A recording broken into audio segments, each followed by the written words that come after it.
Hey guys, how you doing? So in this session we're going to look at stem cells, we're going to look at embryonic stem cells, where to get them, the idea of cloning, and we're going to wrap up the previous chapter looking at cancer as well. So there's bits and pieces of the previous chapters in this one, but hopefully we'll be able to wrap some of those ones up and to sort of finish up those chapters quite nicely. Okay, so let's jump into it. Right. Embryonic stem cells. So we've already looked at what stem cells are: undifferentiated or unspecialized cells that have the ability to develop into specialized cells. Yeah, so that's what a stem cell kind of looks like, and this is the process that stem cells go through. Yeah, they because they are kind of like your blank cells. When your body grows and it forms your skin or your heart cells, the germ cell that forms it is called the stem cell, and it would differentiate into the differentiation cell. Yeah. Now, every cell can only form two daughter cells. So what will happen is, when it undergoes mitosis and divides into two cells, one of them will differentiate into your particular cell, your skin cell, or your gut lining cell, or your heart cell, and the other one will be used for self-renewal, which means it stays as a stem cell, as a bit of a copy, a backup copy of itself, which can then also repeat that process, so that you always have a steady supply of skin cells or whatever cells you need coming along in your body. Okay, so there are a few different types of them. I've introduced a few already in the previous chapter. Totipotent stem cells, cells that can differentiate into absolutely any other cell. That is your fertilized egg or your zygote. You've got the embryo before it becomes that blastocyst, that inner outer cell mass difference there, is totipotent. Yeah, there is pluripotent stem cells, which is cells from the inner cell mass, which can form either the endoderm, the ectoderm, or the mesoderm. And then you've got your multipotent stem cells, yeah, which can differentiate to form closely related groups of cells, yeah, relating to a particular organ or a particular group of cells. Your blood cells and your muscle cells form groups of cells, and so a multipotent stem cell can become any of those blood cells. Okay, we haven't mentioned this one yet, but oligopotent stem cells can only differentiate into a few cells, and then a unipotent stem cell can only form one type of cell. For example, your skin germ cells can only form skin cells. Okay, and so you can sort of see that it specializes a bit more as you go. You go from totipotent to pluripotent to multipotent, and then so forth. Yeah, until eventually you've got a unipotent, which can only form one type of cell. Right, and so the cell's got these two options. It can either replicate itself to form more stem cells, and then one of those stem cells will then differentiate into the various types of cells that it can form.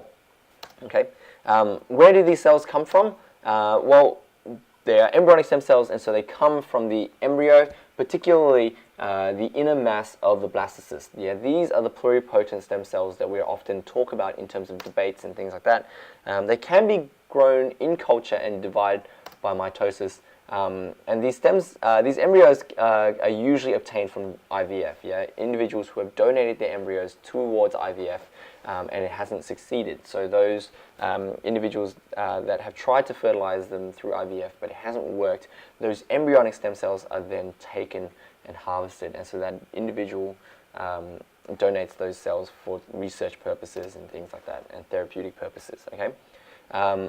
Now, just a key reminder that when you take cells from an embryo, it destroys the embryo. Yeah, so the embryo will die as a result of that, or will be destroyed. Okay, so you've got your fertilized egg, forms your two-stage, forms maybe about 10 to 30 cells, and once it forms your blastocyst, that inner mass of stem cells can be obtained, and that is the pluripotent stem cell that we are talking about. Yeah, other places that you can get them, parthenoids. So usually unfertilized human eggs can be artificially stimulated to begin development. Now, that development doesn't get very far. Yeah, you've got an egg that's unfertilized. It doesn't have the full number of chromosomes it needs to become an individual, but the egg can nonetheless still develop to a certain extent, and it's artificially stimulated to become diploid, and then it kind of divides a few times, and it doesn't get very far, but it's enough to try and harvest a few stem cells there.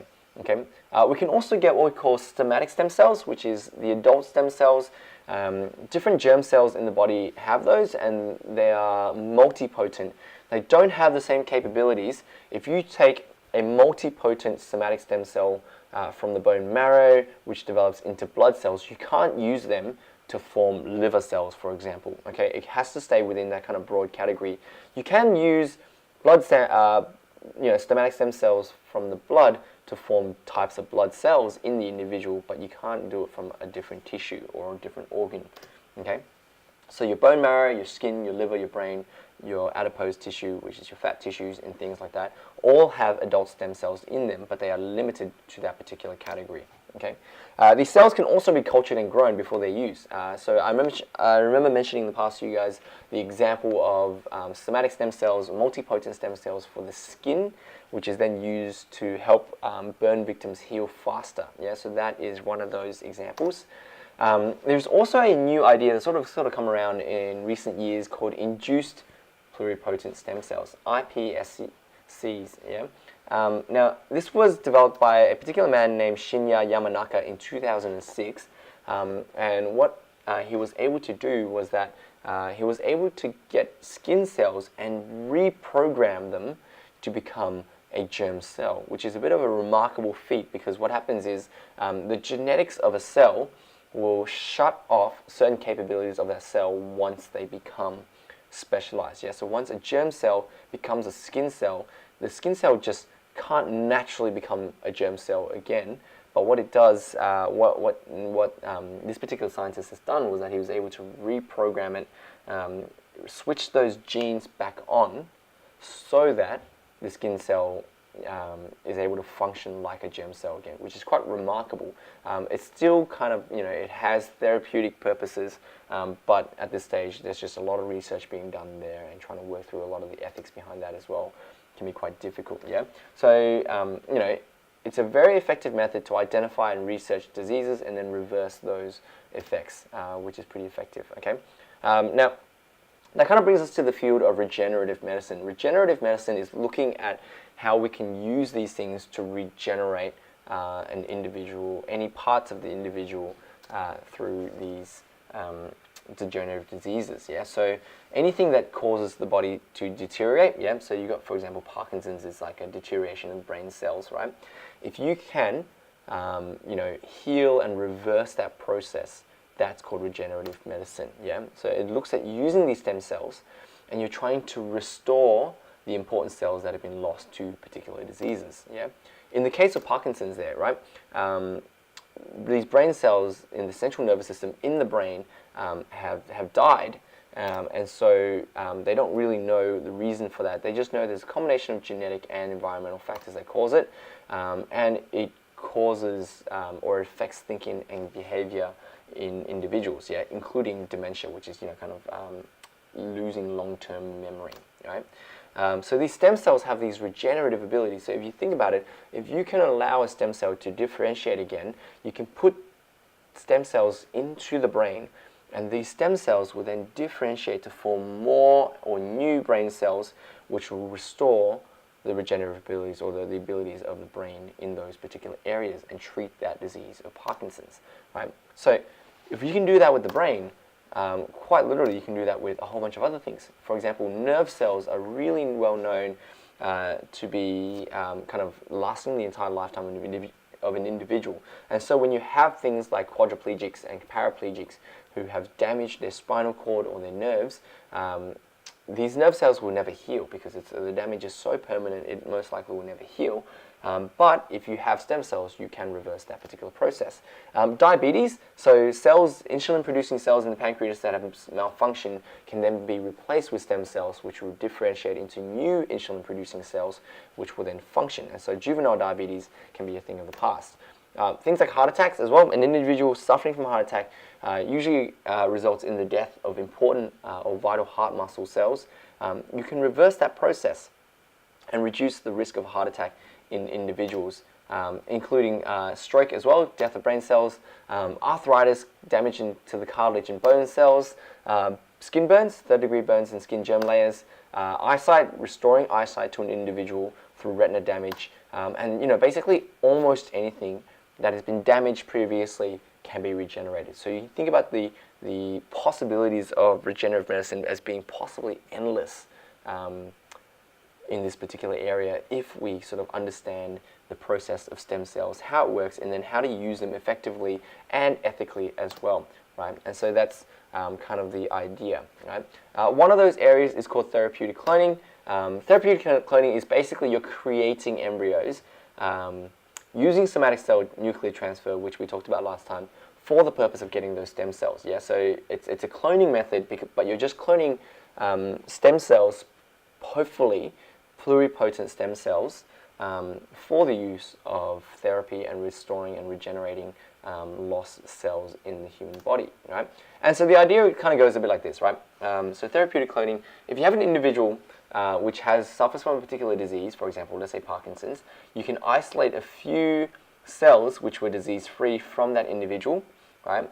It contains the individual's DNA, so this little pink blotches there are, cells taken from the brain of this individual, for example, and what you can do is you can take an egg cell from a different individual or a different, source. You can remove the nucleus of the egg, insert the DNA of the individual into the egg, right, and using their kind of little electric pulse, stimulate that fusion of the cell and the egg, so that the egg then takes on the DNA characteristics of this particular individual here, right? You can sort of say it's almost like a clone of the original individual, but what you're doing is you're then culturing it in like a petri dish or something like that, or a test tube, until it grows into a large enough number that you can then isolate the cells again and then reinsert them back into the individual as stem cells for the individual to restore or to regenerate those lost brain cells. And so it's a very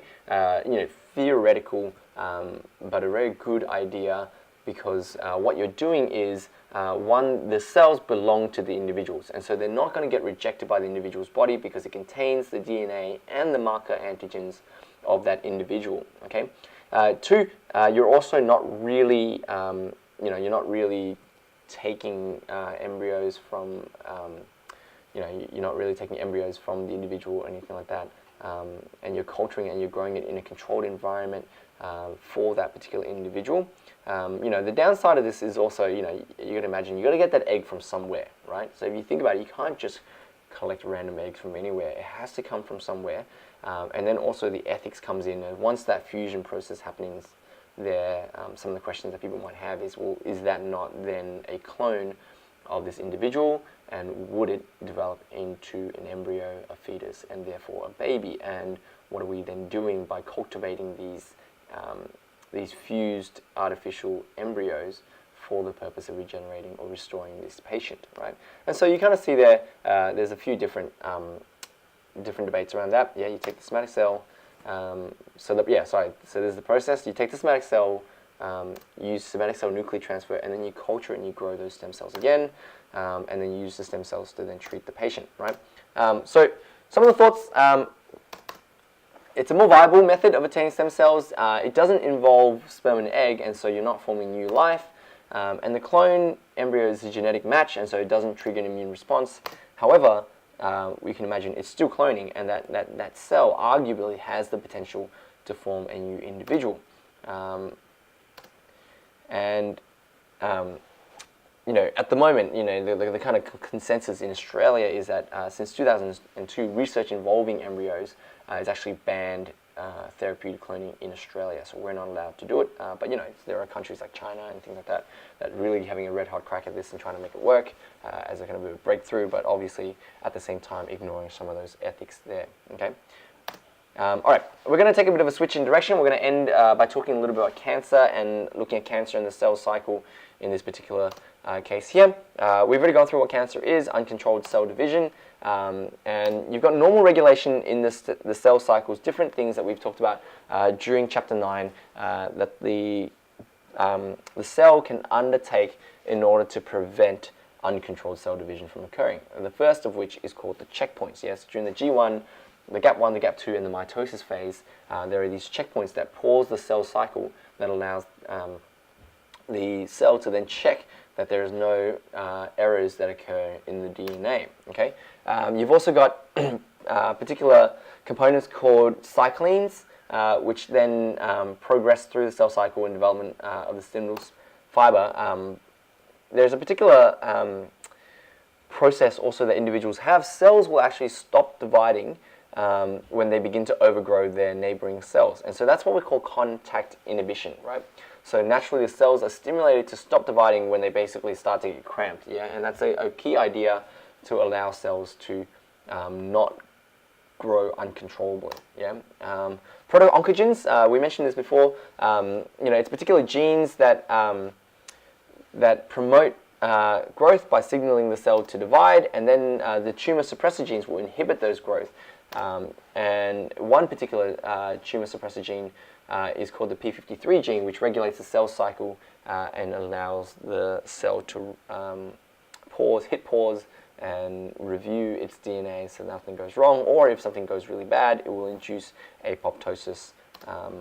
So these normal regulators are really important for maintaining cell cycle in organisms, and therefore cell growth in a normal fashion. But when something goes wrong with one or multiple regulation methods, that's when you get cancer. Okay, so here's just a few examples. I don't know why that sort of popped up out of nowhere. The genetic factors, presence of some genes will actually increase the risk of cancer. There are some genes that are known to, just have like a greater, chance of error, which results in uncontrolled division. Yeah. So there's a few you might recognize them. BRCA1, BRCA2 are known to be linked to breast and ovarian cancer. There's a few others: VHL, TCS1, and S2 relating to kidney cancer, and some other ones relating to a few other cancer forms as well. Now the second one is environmental factors affecting individuals as well, or affecting cells. Radiation is a really big one.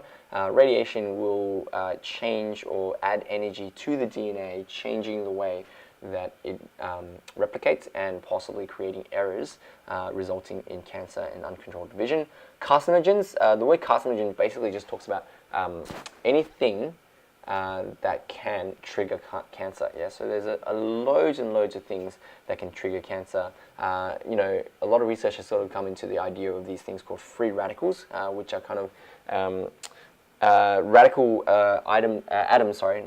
atoms in the body that will stimulate and add energy to cells and DNA, and then cause them to become cancerous. Yeah. So one of the free radicals that we know of comes from charcoal, which is why you shouldn't eat burnt meat and things like that, because it's that kind of carbon free radical that causes cancer in the body. Yeah. Other things include viruses. Your diet can also result in cancer as well, and also alcohol, right? So these environmental factors that cause gene mutations are called mutagens, right?